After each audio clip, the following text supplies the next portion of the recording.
गुरुग्राम में सीएम मनोहर लाल की अध्यक्षता में जीएमडीए की बैठक हुई। बैठक में कई एजेंडों पर चर्चा की गई, जिसमें कई परियोजनाओं को मंजूरी भी दी गई। गुरुग्राम के हर एक सेक्टर और कॉलोनी तक पानी की सप्लाई सुचारू रूप से पहुंच सके। इसके अलावा नए सेक्टरों का जो निर्माण हुआ है, जिसमें सेक्टर 102, 103 और द्वारका एक्सप्रेसवे से लगती हुई तमाम सेक्टर्स में भी पानी की सप्लाई की जाएगी। इसके लिए मास्टर वाटर सप्लाई को मंजूरी दी गई है। इसके अलावा मेडिकल कॉलेज पर करीब 300 करोड़ रुपए खर्च किए जाएंगे। बैठक में बादशाहपुर नफजगढ़ ड्रेन में बांध बनाने के साथ साथ उसे पक्का करने के लिए भी बजट को मंजूरी दी गई है। अलग अलग फेज में इसका कार्य पूरा किया जाएगा। इसके अलावा द्वारका एक्सप्रेसवे के दोनों तरफ सर्विस लाइन के निर्माण को हरी झंडी दी गई है। रेगुलर मीटिंग जैसे होती है तो 12वीं मीटिंग आज हुई है और सभी सदस्यों ने उसमें भाग लिया है।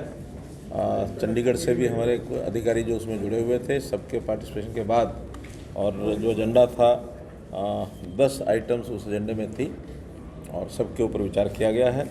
पहला एक एजेंडा उसमें था कि मास्टर वाटर सप्लाई जो लाइन है, टेल एंड तक पानी पहुंचाने का जो प्रस्ताव, ये हमने उसमें मंजूर किया है, जिसका कुल मिलाकर के जो लेंथ है वो 20 किलोमीटर ऐसा, जिसमें खास करके sector 101, 104, 108, 110 A, dividing road of sector 110, 111, 23 से 23, 22, 19, 22, 20 के ऐसे कुल मिला के जितने सेक्टर्स में पानी की आवश्यकता अब है और जहाँ जहाँ पानी पहुँचाने का विषय शेष बचा हुआ है उसको सबको मंजूरी दी है।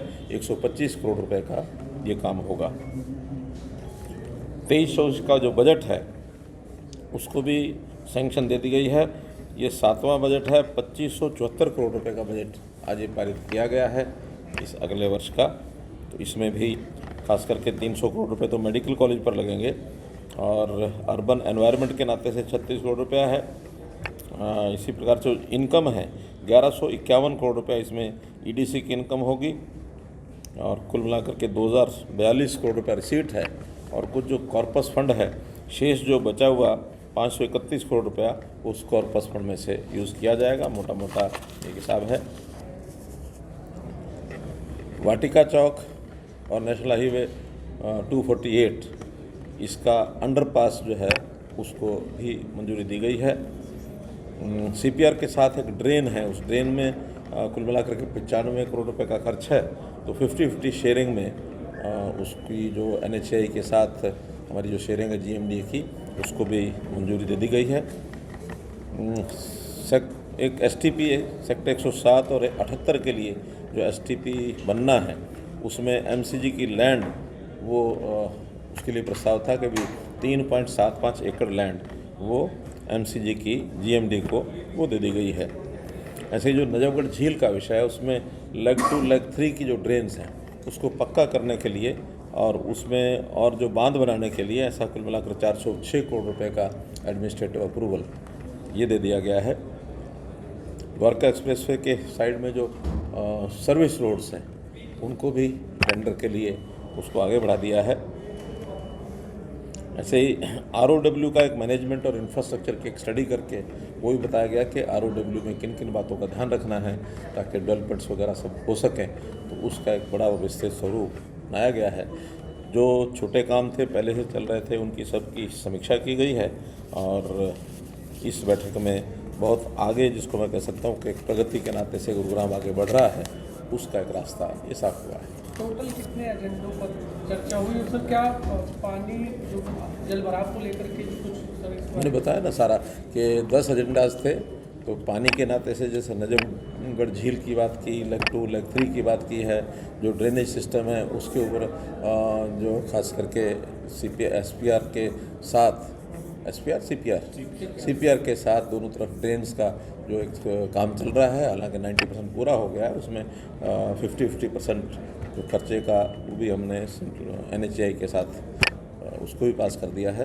तो अब इस बार जो हमें जानकारियाँ यहाँ की फीडबैक भी मिलता है और आज भी चर्चा हुई है, पानी कितनी ही वर्षा हुई, बहुत यानी ज़्यादा वर्षा एवरेज से भी हुई है, तो भी पानी जो है स्मूथली निकला है। और इस बार नजफगढ़ ड्रेन में भी पानी उतना भरा नहीं है, सारा पानी नजफगढ़ ड्रेन के अंदर, लेक में नहीं भरा, ड्रेन के अंदर स्मूथली जाता रहा है।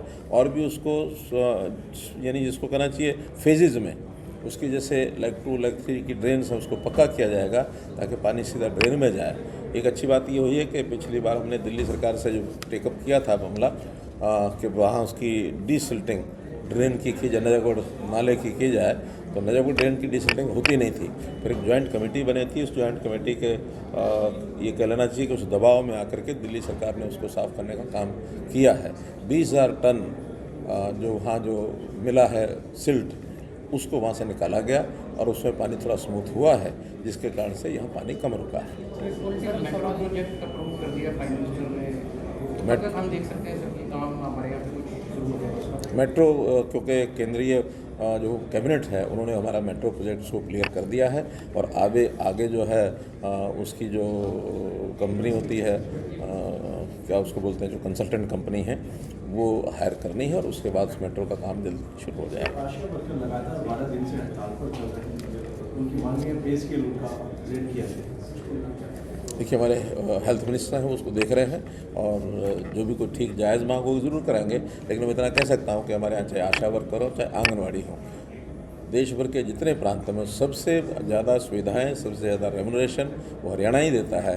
हरियाणा किसी स्टेट से पीछे नहीं है और फिर भी उनकी कोई जायज़ मांगे होंगी तो उनको विचार करें। सर, एक रणदीप सिंह सुरजेवाला पर भी FIR दर्ज हो गई है दिल्ली में, जिसमें उन्होंने बयान दिया। जो जैसा करेगा सो करेगा।